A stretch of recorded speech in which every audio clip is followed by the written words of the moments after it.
This is Political Common Sense for America, and I'm Brian Boeheim, the political engineer.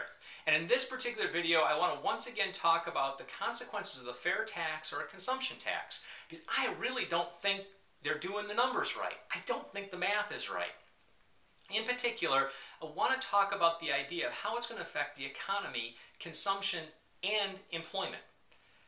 So first, let's realize that the basic argument for the fair tax is that the income tax that is applied costs manufacturers, wholesalers, and retailers 20% of every retail product. So there's a 20% add-on to the cost of every product because of income tax.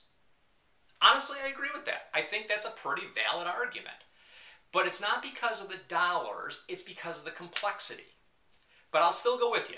So we now lower the cost of every good by 20% because we've taken out income tax. But at the same time, we now apply a tax to it between 20 and 25%, and it's probably going to be closer to 25. So we now apply this 25% tax. No matter who you ask, even the most conservative economists suggest that the fair tax and or consumption tax will increase the cost of every good by at least 5%. A 5% increase in the cost of goods that you and I buy every day will force this country into recession. The economy will dip because the consumer will not be able to afford as much as they did before, and they will not purchase as much. That's just basic economics. Now, when that happens, realize that tax revenues go down, so now you have to find a way to get more money, so you're forced to raise the consumption tax to create more revenue. In turn, less consumption happens, and you end up in this terrible cycle. At the same time, I want to point out that the idea on how it will affect the lower income and higher income brackets is skewed. They're not telling you the whole truth. Because think about it for just a minute. A lower income individual uses all of their money, even if they're not paying income tax, it's going to be in their pocket. They're going to use all their money every week to pay their bills, to buy things. And they're going to be taxed on every single dollar of everything they make in that way. Now, and we'll talk about getting it back in just a second. Higher income bracket uses a fractional amount of their money. See, there's this belief, oh, they go out and buy planes and they buy boats and they spend all sorts of money. Most really rich people don't spend a fraction of what they make.